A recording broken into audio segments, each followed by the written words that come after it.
എന്റെ പ്രിയപ്പെട്ടവർ, നിങ്ങൾ ശ്രദ്ധയോടെ കേട്ടാൽ ഇതൊരു രസകരമായ കാര്യമല്ല, പക്ഷെ നമ്മുടെ കുടുംബത്തിന് അതിഭയങ്കരമായ ബലം കിട്ടും, എനിക്ക് ഉറപ്പാണ്.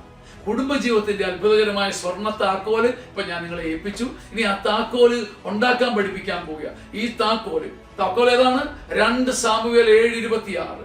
കർത്താവേ, അങ്ങയുടെ നാമം എന്നേക്കും വാഴ്ത്തപ്പെടട്ടെ. എന്റെ കൂടെ മനസ്സിൽ പറഞ്ഞു, കർത്താവേ, അങ്ങയുടെ നാമം എന്നേക്കും വാഴ്ത്തപ്പെടട്ടെ. 2 സർവശക്തനായ കർത്താവാണ് ഇസ്രായേലിന്റെ ദൈവമെന്ന് പ്രഘോഷിക്കപ്പെടട്ടെ. പറഞ്ഞ് പ്രഘോഷിക്കപ്പെടട്ടെ. 3 അങ്ങയുടെ ദാസനായ ദാവീദിന്റെ കുടുംബം അങ്ങയുടെ മുമ്പിൽ സുസ്ഥിരമാകട്ടെ. ആന പിടിച്ചാലും എന്ത് പിടിച്ചാലും ആപത്ത് വന്നാലും ഇളകാത്ത ദീപഗോപുരം പോലെ ഈ ദാസന്റെ ഭവനം അങ്ങയുടെ മുമ്പിൽ സുസ്ഥിരമാകട്ടെ. പക്ഷേ കുടുംബം സുസ്ഥിരമാകാൻ, നിങ്ങൾ കേട്ടേ പ്രിയപ്പെട്ടവരെ, നമ്മുടെ കുടുംബം സുസ്ഥിരമാകാൻ, ഇളകാതിരിക്കാൻ, അഴിയാതിരിക്കാൻ, ഉരുകാതിരിക്കാൻ, തകരാതിരിക്കാൻ, ചവിട്ടപ്പെടാതിരിക്കാൻ, ഉലയാതിരിക്കാൻ, തവിടുപൊടിയാകാതിരിക്കാൻ കർത്താവ് രഹസ്യം പറഞ്ഞു തരിക. ദാവീദിലൂടെ ആദ്യം അങ്ങയുടെ നാമത്തെ വാഴ്ത്തണം. നിങ്ങൾ ശ്രദ്ധിച്ചേ, അങ്ങയുടെ നാമത്തെ വാഴ്ത്തുമ്പം അത്യുന്നത സർവശക്ത ദൈവം എന്നൊക്കെ വിളിക്കുമ്പം കുളിരി കോരി സിംഹാസനത്തിരുന്ന് ആടാനും ഉലയാനുമാണോ ദൈവത്തിന്? അല്ല. ആരാധന ഒരു വാതിലാണ്. ആ വാതിലൂടെ പ്രകാശം നമ്മിലേക്ക് വരും. എനിക്ക് അന്ന് മനസ്സിലായിട്ടില്ല, ഇന്ന് മനസ്സിലായിട്ടില്ല. അതൊക്കെ എന്നെ പള്ളിയിൽ കൊണ്ടുപോകുന്നത് അപ്പനാണ്. രസത്തിന് കഥയല്ല, നിങ്ങൾ ശ്രദ്ധിച്ചു കേൾക്കണം. അപ്പൻ പള്ളിയിൽ ഞായറാഴ്ചക്ക് വരുന്നു തിരിച്ചറിയുന്നത് എങ്ങനെയാണെന്നറിയാമോ? അത് വ്യക്തമായ സൂചനയുണ്ട്. എന്നറിയാം, അച്ചാച്ചനെ മുണ്ട് മാത്രമേ എടുക്കത്തുള്ളൂ. കല്യാണ വീടുകളിലോ കുടുംബ വീടുകളിലോ അതിഥിയായി പോകുമ്പോൾ ഒരു വേഷ്ടി ഇടും. ഞായറാഴ്ച അപ്പൻ പൂവെള്ള മുണ്ടിന്റെ കൂടെ ഒരു ഷർട്ട് കൂടി ഇടും. 3ാമത് വേഷ്ടി മണിയും. അന്ന് അറിഞ്ഞാൽ ഓർത്തോണം, അന്ന് ഞായറാഴ്ചയാണ് തിരിച്ചറിയുന്നത്. ഞാൻ കലണ്ടർ നോക്കിയിട്ടല്ല, എന്നെയും കൊണ്ട് പള്ളിയിൽ പോകും. പക്ഷെ ഞാൻ കുസൃതി, നമ്മളെല്ലാം കുസൃതികളായിരുന്നല്ലോ. ഞങ്ങൾ കുട്ടനാട്ടിലായിരുന്നു കൊണ്ട് പാലത്തെ കയറുമ്പോൾ അവിടെ നിന്ന് വട്ടിപ്പുല്ലേ തുമ്പിയിരിക്കുന്ന കാണുന്നു. ചമന്ന് തുമ്പിയെ പിടിക്കാൻ അങ്ങോട്ട് ചാടാൻ പോകുന്നു. അപ്പൻ വളരെ ജാഗ്രതയോടെ നിന്നില്ലെങ്കിൽ അപ്പനും വെള്ളത്തിൽ പോകും, ഞാനും വെള്ളത്തിൽ പോകും. അവിടെ കൊണ്ട് കാര്യം തീർന്നു പ്രിയപ്പെട്ടു. അത് കഴിഞ്ഞ് ഇറങ്ങി വരുവനും ആക്കാച്ചി കുഞ്ഞിനെ കണ്ടു. അതിനെയും പിടിച്ചുകൊണ്ട് അവിടെ തന്നെ നിൽക്കുക. ചെറുക്കാവാടൻ വരത്തില്ല, അതിനെയും ചവിട്ടി പിടിച്ചുകൊണ്ട് നിൽക്കുക. കുസൃതിയുടെ അറ്റം. പള്ളി വരെ ചെല്ലുമ്പോണ്ടല്ലോ, ഞാൻ ഉള്ളത് പറഞ്ഞ അപ്പം ദേ ഇങ്ങനെ നിന്ന് അണയ്ക്കും. ഇവനെ പള്ളി വരെ എത്തിച്ച പാട് അപ്പനറിയാം. ഇനി സഹിക്കാൻ പറ്റത്തില്ല. എൻ്റെ അമ്മയുടെ അടുത്തോടെ എന്നെ കൊണ്ട് നിർത്തി. ഇനി സഹിക്കാൻ പറ്റത്തില്ല. ബാക്കി മേട് മുഴുവൻ അമ്മയുടെ അടുത്താണ്. അപ്പൊ അമ്മയാണ് ഇങ്ങനെ ആൾക്കാരെ നോക്കി നിൽക്കുകയാണ്. ആൾക്കാരെ നോക്കി എൻ്റെ പരിപാടി എന്നറിയാം. അമ്മച്ചിയുടെ മുണ്ടിന്റെ അകത്തോടെ കയറി ഇങ്ങനെ ഇറങ്ങുക. അമ്മച്ചി ഇങ്ങനെ ഞൊറിഞ്ഞു വെച്ച നല്ല ഞൊറിച്ചിലുണ്ട്. ഒരു 2 മണിക്കൂർ എടുത്ത് പാവം ഞൊറിഞ്ഞു വെച്ചാൽ അത് മടക്കി കുത്തി തിരിച്ച് കയറ്റി വെക്കുക. അമ്മച്ചിയുടെ വലിയൊരു ബന്ധിങ്ങുണ്ട്, ഇങ്ങനെ തൂങ്ങിക്കിടപ്പുണ്ട്. അതിലിങ്ങനെ തൂങ്ങിക്കിടന്ന് ആടുക. ഇതൊക്കെയാണ് എൻ്റെ പരിപാടി. അപ്പൊ എൻ്റെ അമ്മച്ചിയുടെ പരിപാടി എന്നറിയാം. കുഞ്ഞെ ഞാനെങ്കിലും ഒന്ന് കുറുബ ഇവനെ കൂട്ടി ഞാൻ മടുത്ത്. എൻ്റെ പൊന്നുമോനെ പൈസ ഉണ്ടാക്കി തരാൻ ഇത് ഞാൻ നിന്റെ കൂട്ടുകാരൻ ജോസഫ് ഇരിക്കുന്നതിനോടാ ഞാൻ തോമസ് സാറിനോട് പറയും, അച്ഛാ ഒരു കുർബാനയുടെ മുഴുവൻ സമയവും എന്നെ നോവിച്ചുകൊണ്ട് എൻ്റെ തോളത്ത് തട്ടി ഒരു കരം. ഇനി 80 വയസ്സോ 100 വയസ്സ് വരെ ജീവിച്ചാലും എനിക്ക് മറക്കാൻ പറ്റില്ല. ഈ ആരാധനയുടെ മുഴുവൻ സമയവും കണ്ണൾത്താരയിൽ നിന്ന് എടുക്കാതെ ഒരു കൈ കൊണ്ട് എന്നെ നോവിക്കാതെ ചേർക്കാം. കുഞ്ഞെ നല്ല കുഞ്ഞെ കുഞ്ഞെ അത് ഈശോയുടെ നീ പാട്ട് കേട്ടാ പൊന്നുമായിട്ട് കണ്ട നല്ല ശരിടാ അങ്ങോട്ട് നോക്കിക്കേ. ഇങ്ങനെല്ലാം പറഞ്ഞ് നോവിച്ചുകൊണ്ട് ഒരാരാധനയുടെ മുഴുവൻ സമയവും അൾത്താരയിലേക്ക് എന്നെ തട്ടി അടുപ്പിച്ച ഒരു വാക്കുണ്ടായിരുന്നു, ഒരു കരമുണ്ടായിരുന്നു. അങ്ങനെ ഏതോ ഒരു ദിവസം ഏതോ ഒരു വിനാഴികയിൽ ഞാൻ നോക്കിയപ്പം ദൈവമേ, ടു മൈ സർപ്രൈസ്, ദൈവമേ ഞാനൊരു കാഴ്ച കാണുക. ആദ്യമായിട്ട് കാണുന്നത് പോലെ എൻ്റെ പള്ളിയിൽ എല്ലാവരെക്കാളും മുകളിൽ, എൻ്റെ കൂട്ടുകാരൻ ജോസഫ് കുട്ടിയേക്കാൾ മുകളിൽ, എന്നെ പഠിപ്പിക്കുന്ന തോമസ് സാറിനേക്കാൾ പൊക്കത്തിൽ, പൊക്കമുള്ള എൻ്റെ അപ്പനേക്കാൾ പൊക്കത്തിൽ, എൻ്റെ അമ്മച്ചിയും ഓഫ് കോഴ്സ് എന്നെക്കാളും വളരെ പൊക്കത്തിൽ 3 പടികൾക്ക് മുകളിൽ വർണ്ണവസ്ത്രങ്ങൾ അണിഞ്ഞ് ഞങ്ങളെ നയിക്കുന്ന ആ പുരോഹിതന്റെ കൈകളിൽ അച്ഛനേക്കാളും ഉയരത്തിൽ പറവ പോലെ വെള്ളരിപ്രാവ് പോലെ പറന്നു നിൽക്കുന്ന ഒരു തൂവെള്ള അപ്പം. അതിനെ നോക്കിയിട്ട് എൻ്റെ അമ്മ പറഞ്ഞു, കൊച്ചേ അത് ഈശോയാണ്. അവൾ ഏത് ബലിക്കല്ലിൽ ജീവിതം അർപ്പിച്ചോ, അവൾ ഏത് അൾത്താരയിൽ ഇന്നത്തെ പോലെ കുർബാന പഠിച്ചിട്ടുണ്ടോ?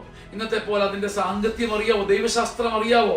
പക്ഷെ ഏത് ബലിക്കല്ലിൽ അവൾ കുർബാന അർപ്പിച്ചോ ആ ബലിപീഠത്തിന്റെ ഒരു ഭാഗം, I tell you in the name of Jesus, നമ്മുടെ അമ്മമാര് അവര് അർപ്പിച്ച ബലിപീഠത്തിന്റെ ഒരു ഭാഗം മുറിച്ചെടുത്ത് ഇറുത്തെടുത്ത് ഒരു മോഷ്ടാവിനെ പോലെ കൊണ്ടുവന്ന് വീട്ടിൽ ഒരു സമാന്തര ബലിപീഠം നിർമ്മിച്ചിരുന്നു. അതായിരുന്നു അവരുടെയൊക്കെ മഹത്വം.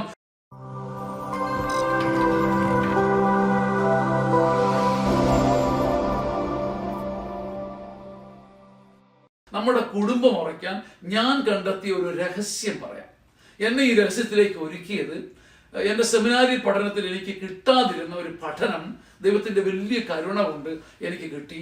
അത് കുടുംബത്തെക്കുറിച്ച് പഠിക്കാൻ ചങ്ങനാശ്ശേരിയിൽ സ്ഥാപിക്കപ്പെട്ട കാന എന്ന ജോൺ ബോൾ സെക്കൻഡ് ഇൻസ്റ്റിറ്റ്യൂട്ടും കാനായും ചേർന്ന സ്ഥാപനത്തിൽ പഠിക്കാൻ കിട്ടിയ ഭാഗ്യമാണ്. സെമിനാരി പഠിച്ചില്ലെന്നല്ല, ഇവിടെ പഠിച്ചു. പക്ഷെ കുടുംബങ്ങളെ കുറിച്ച് ആഴമായിട്ട് പഠിക്കാൻ, കൗൺസിലിങ്ങിനെ കുറിച്ച്, കുടുംബ ദൈവശാസ്ത്രത്തെ കുറിച്ച് പഠിക്കാൻ ഇടവന്ന ദിവസങ്ങളിൽ പിന്നീട് പ്രാർത്ഥിക്കുകയും ചിന്തിക്കുകയും ചെയ്തപ്പോൾ ദൈവം തന്ന ഒരു അപൂർവ വചനം, നിങ്ങൾ ബൈബിൾ ഉണ്ടെങ്കിൽ തുറന്നു, 2 സാമുവേൽ 7:26. ഇത് കണക്കിനൊരു വചനം പിന്നീട് ഞാൻ കണ്ടിട്ടില്ല.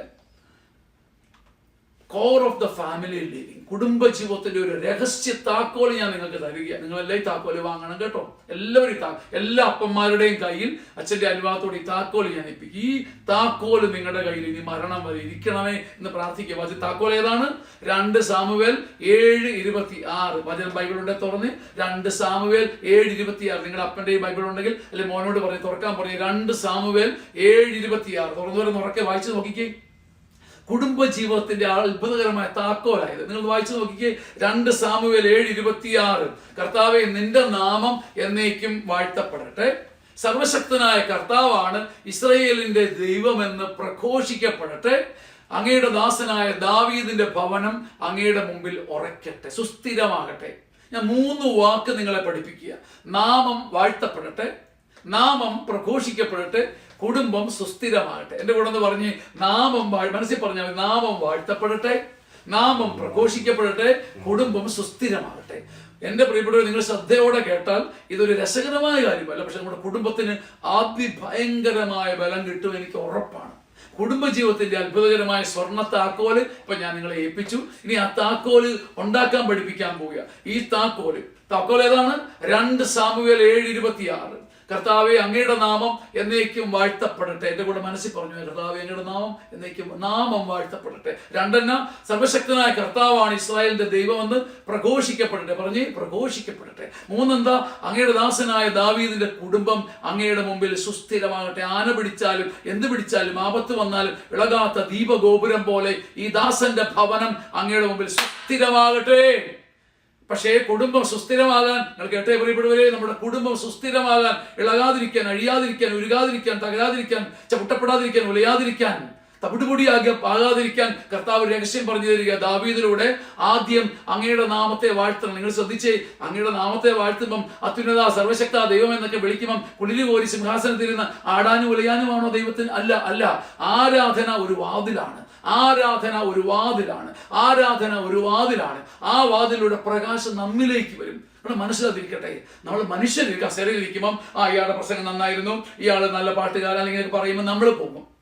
ആരാധരിക്കപ്പെടുന്നു അവരാവുകയിരുന്നത്. എന്നാൽ ദൈവത്തെ ആരാധിക്കുമ്പം വ്യത്യാസം എന്താണെന്ന് അറിയാമോ?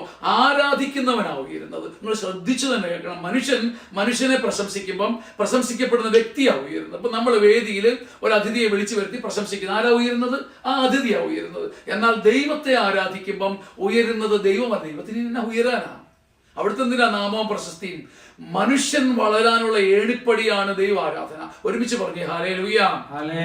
ഒറ്റ സ്വരത്തോടെ പറ ഹല്ലേലൂയ. പ്രിയപ്പെട്ടവരെ, അങ്ങയുടെ നാമം, ലെറ്റ് ദൈ നെയിം ബി വർഷിപ്ഡ്, ലെറ്റ് ദൈ നെയിം ബി ഗ്ലോറിഫൈഡ്. കൊള്ളാലോ, ഇതല്ലേ ക്രിസ്തു ആദ്യം പ്രാർത്ഥിച്ചത്? അയ്യോ കൊള്ളാലോ, ഇതല്ലേ ഈശോയും ആദ്യം പ്രാർത്ഥിച്ചത്? അങ്ങയുടെ നാമം പൂജിതമാകട്ടെ. പ്രിയപ്പെട്ടവരെ, പ്രാർത്ഥനകളുടെയും ജീവിതത്തിന്റെയും നാഴികക്കല്ല്, തുടക്കം, ആദ്യ പടി ദൈവാരാധനയാണ്. ക്രിസ്തു അതാ പറഞ്ഞത്, ലെറ്റ് ദൈ നെയിം ബി ഗ്ലോറിഫൈഡ്. അങ്ങയുടെ നാമം വാഴ്ത്തപ്പെടട്ടെ. ആരാധിക്കുന്നവന്റെ കുടുംബം ഉറയ്ക്കും. ഒരുമിച്ച് പറഞ്ഞേ ഹല്ലേലൂയ. ശരമുയർത്തി ഹല്ലേലൂയ. ഇത് മനസ്സിലാകാൻ ഞാൻ നിങ്ങളെ എല്ലാവരെയും വളരെ പെട്ടെന്ന് തിടുക്കത്തിൽ സാമുവേലിന്റെ 1-ാം പുസ്തകത്തിലേക്ക് കൂട്ടിക്കൊണ്ടുപോവാ. സാമുവേലിന്റെ 1-ാം പുസ്തകം ബൈബിൾ ഉണ്ടെങ്കിൽ പെട്ടെന്ന് തുറന്നു. സാമുവേലിന്റെ 1-ാം പുസ്തകം 1-ാം അധ്യായത്തിൽ രസകരമായ ചില കാര്യങ്ങളുണ്ട്.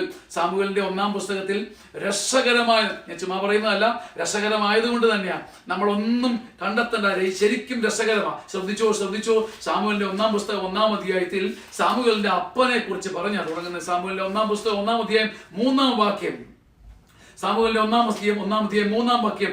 എൽക്കാന സൈന്യങ്ങളുടെ ദൈവമായ കർത്താവിനെ ആരാധിക്കാനും അവിടത്തേക്ക് ബലിയർപ്പിക്കുവാനുമായി വർഷം തോറും മുടങ്ങാതെ ഷീലോയിലേക്ക് പോകുമായിരുന്നു. നിങ്ങൾ കേട്ടായിരുന്നോ? ഈ തിരക്കിട്ട് പറഞ്ഞെങ്കിലും നമ്മൾ ഇന്ന് പോകുന്ന പോലെ ഇവിടെ നിന്ന് ടൊറന്റോയ്ക്ക് പോകുന്ന പോലെ അല്ലെങ്കിൽ മിസിസാഗയ്ക്ക് പോകുന്ന പോലെ അല്ലിത്.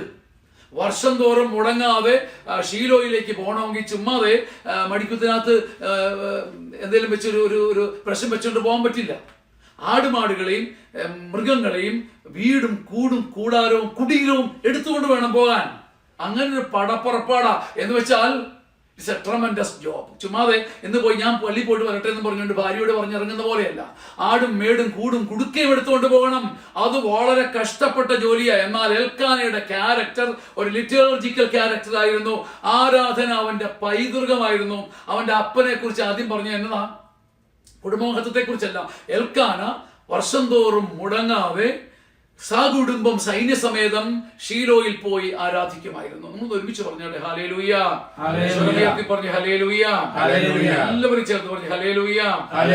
എന്നിട്ട് അയാള് വന്ന് പിന്നെ താഴോട്ട് വരുമ്പോഴത്തേക്ക് പിന്നെ ഭാര്യയെ കുറിച്ചാ. 2 ഭാര്യമാരുണ്ട്, എൽക്കാനയും പെനീനയും. പെനീനയ്ക്ക് കുഞ്ഞുങ്ങളുണ്ട്, ഹന്നായ്ക്ക് കുഞ്ഞുങ്ങളില്ല, പെനീനയ്ക്ക് കുഞ്ഞുങ്ങളുണ്ട്. പെനീനയ്ക്ക് കുഞ്ഞുങ്ങളുണ്ട്. പെനീന വന്നിട്ട് ഹന്നായി എൽക്കാനയുടെ രണ്ടാമത്തെ ഭാര്യയെ കളിയാക്കി, മച്ചിപ്പണ്ണെ, മൂരാച്ചിപ്പണ്ണെ, മച്ചിപ്പണ്ണെ, ജീവിതത്തിൽ നീ എന്തിനാണ് ജീവിച്ചിരിക്കുന്നത്? പോയി ചാകടി മച്ചിപ്പണ്ണെ, ഒരു കുഞ്ഞിനെ ജനിപ്പിക്കാൻ കഴിയാത്തവളെ നീ എന്തിനാണ് സ്ത്രീയായി ജീവിക്കുന്നത്? അവളെപ്പോഴും കരച്ചിലോട് കരച്ചിൽ. ആര്? ഹന്ന കരച്ചിലോട് കരച്ചിൽ. നിങ്ങൾ ശ്രദ്ധിക്കണം പ്രിയപ്പെട്ടവരെ. അവളുടെ തോളത്ത് വന്ന് കൈയിട്ട് ഒന്ന് ചേർത്ത് പിടിച്ച് ഒരു സ്നേഹത്തിന്റെ ഉമ്മയൊക്കെ കൊടുത്തിട്ട് എൽക്കാന പറഞ്ഞു, കൊച്ചെ പെണ്ണെ, നീ എന്തിനാണ് കരയുന്നത്? ഞാൻ നിനക്ക് 10 പുത്രന്മാരെക്കാൾ മേലെയല്ലേ? നിനക്കൊരു കുഞ്ഞില്ലെങ്കിൽ എന്താ? ഞാൻ നിനക്ക് 10 പുത്രന്മാരെക്കാൾ മേലെയല്ലേ? എന്റെ എല്ലാമല്ലേ നീ? പ്രിയപ്പെട്ടവരെ, അവളുടെ മനസ്സ് അതുകൊണ്ട് വല്ലതും തീരുമോ? ഒരു പെണ്ണിന്റെ മനസ്സ് അതുകൊണ്ട് വല്ലതും തീരുമോ? അവളെ ചേർത്ത് പിടിച്ച് സ്നേഹിച്ചാലും കുഞ്ഞിന് പകരം കുഞ്ഞ്. അവള് കരഞ്ഞു. നിങ്ങൾ വളരെ ശ്രദ്ധിക്കണം. എൽക്കാന എന്താ ചെയ്തത്? അവളെ സന്തോഷിപ്പിക്കാനുള്ള കുറുക്കു വഴികൾ നോക്കുകയല്ല, അവളെ ശാരീരികമായി ഒട്ടിച്ചു വയ്ക്കുകയല്ല, കുടുംബജീവിതത്തിന്റെ സമൃദ്ധിയിലേക്ക് കൊണ്ടുപോവുകയല്ല. പകരം അവളെ ഷീലോയിലേക്ക് ക്ഷണിച്ചു. ഷീലോ എന്താ പറയപ്പെട്ടവരെ? ദ പ്ലേസ് ഓഫ് വർഷിപ്പ്, ദൈവാരാധനയുടെ ഫലം. ദൈവാരാധനയുടെ സ്ഥലം. കാരണം എൽക്കാനയുടെ നേച്ചർ ലിറ്റർജിക്കൽ ആണ്. അവന്റെ പൈതൃകം ആരാധനയുടെ പൈതൃകമാണ്. അവിഞ്ഞുകുത്തി താഴെ വീണ് ഇഴയുന്ന ഈ പെണ്ണിനെ, ആത്മാഭിമാനം ഉടഞ്ഞ ഈ പെണ്ണിനെ, തന്റെ ഭാര്യയെ തന്റെ ദാമ്പത്യത്തിന്റെ സന്തോഷങ്ങളിലേക്ക് നയിക്കുന്നതിനപ്പുറം അവളെ ആദ്യം അയാൾ നയിക്കുന്നത് ഷീലോയിലേക്കാണ്. അവിടെ ചെന്ന് അവൾ കരഞ്ഞു പ്രാർത്ഥിക്കാൻ തുടങ്ങി. അപ്പൊ പെട്ടെന്ന് അവളുടെ അടുത്ത് പുരോഹിതൻ വന്ന് തൊട്ടു. ഡി കൊച്ചെ നീ കുടിച്ചിട്ടുണ്ടോ എന്ന് ചോദിച്ചു. ഞാൻ കുടിച്ചിട്ടില്ല. നീ കുടിച്ചിട്ടുണ്ടോ? നീ പദം പെറുക്കി വർത്താനം പറയുന്നല്ലോ, നീ കുടിച്ചിട്ടുണ്ടോ? ഉള്ള കാര്യം പറയാൻ പറഞ്ഞു. എന്നെ അധപ്പതിച്ചവളായ കരുതരുതേ പുരോഹിത, എന്റെ ഹൃദയത്തിന്റെ പെടപ്പ് മുഴുവൻ ഞാൻ ദൈവത്തിന്റെ മുമ്പിൽ വലിച്ചെറിയുകയായിരുന്നു. പുരോഹിതൻ പറഞ്ഞു, സോറി, നിന്റെ അഭീഷ്ടം കർത്താവ് നടത്തിത്തരട്ടെ. തിടുക്കത്തിൽ നിങ്ങൾ കേൾക്കണം. തിടുക്കത്തിൽ അവര് തിരികെ വന്നു. ഹന്ന ഗർഭവതിയായി കാണപ്പെട്ടു. കുഞ്ഞുണ്ടായി. കുഞ്ഞ് ജനിച്ചു. ഭയങ്കര സന്തോഷം, ഭയങ്കര ആനന്ദം. കുഞ്ഞിനെ തലയിൽ വെക്കുന്നു, താഴത്ത് വെക്കുന്നു, ഉമ്മ കൊടുക്കുന്നു, മാറ്റി വെക്കുന്നില്ല. എപ്പോഴും കുഞ്ഞുമായിട്ട് ഇരിക്കുക. നിങ്ങൾ കണ്ടിട്ടുണ്ടോ കുഞ്ഞുങ്ങളെ? ഈ അമ്മമാര് പ്രത്യേകിച്ച് ഒരു 10, 40, 35 വയസ്സിലൊക്കെ ഒരു അമ്മയ്ക്ക് ഒരു കുഞ്ഞുണ്ടായാൽ ആ അമ്മ കുഞ്ഞിനെ താഴത്ത് വെക്കുന്നില്ല. നിങ്ങൾ കണ്ടിട്ടുണ്ട്? ഞാൻ ഒത്തിരി കണ്ടിട്ടുണ്ട്. ഞങ്ങളുടെ വീട്ടിൽ കുഞ്ഞുങ്ങൾ ഒത്തിരി ഉണ്ട് താൻ. അപ്പൊ അമ്മമാരിങ്ങനെ കളിപ്പിക്കുന്നുണ്ടോ? പേരൊന്നുമില്ല. തക്കിടുവേ, കുക്കിടുവേ, മക്കിടുവേ, കക്കൂച്ചി കൂക്കൂ, ഭയങ്കരമായിട്ട് കളിപ്പില്ല. അപ്പൊ എൽക്കാന വന്നു, ചെടി കൊച്ചെ വാ, നീ പോ മനുഷ്യ, എനിക്ക് കുഞ്ഞിനെ നിങ്ങൾ ഭയങ്കരമായിട്ട് അവോയ്ഡ് ചെയ്യുക. എടി നീ വാ, ഇനി വന്നൊരു കാര്യം പറയാനുണ്ട്. ഷീലോയിൽ പോകാൻ കാലമായി. പ്രിയപ്പെട്ടവരെ, ഞാൻ ചുമ്മാതെ പറയുകയല്ല. 1-ാം അധ്യായത്തിൽ അവസാനം ഇതാ കേൾക്കുകയാണ്. ഷീലോയിൽ പോകാൻ കാലമായി. അവള് പറഞ്ഞു, കുഞ്ഞിന്റെ മുല കൂടി മാറട്ടെ, കർത്തൃസന്നിധിയിലേക്ക് അവനെ ഞാൻ കൊണ്ടുവന്നുകൊള്ളാം. പ്രിയപ്പെട്ടവരെ, അപ്പൻ എന്താ ഉത്തരം പറഞ്ഞു നിങ്ങൾക്കറിയാമോ? അപ്പൻ എന്താണ് ഉത്തരം പറയേണ്ടിയിരുന്നത്? നമ്മളാണെങ്കിൽ പറയും, ഞാൻ ചുമ്മാ ഒന്ന് ചോദിച്ചതേ ഉള്ളടി. എനിക്കറിയാം, ഈ കൊച്ചിനെയും കൊണ്ട് പള്ളി വന്നിട്ട് ഒരു കാര്യവുമല്ല. ഈ കുഞ്ഞിനെയും കൊണ്ട് പള്ളി വന്നാൽ നീയും കുർബാന കൊടുത്തില്ല, ഈ കൊച്ചും കുർബാന കൊടുത്തില്ല, ഇതിങ്ങനെ അതുവഴിയെല്ലാം കരഞ്ഞും കൂവി നടക്കും. അങ്ങനെ കൊണ്ടുവരണ്ട, ഞാൻ ചുമ്മാ ഒന്ന് ചോദിച്ചതേ ഉള്ളൂ.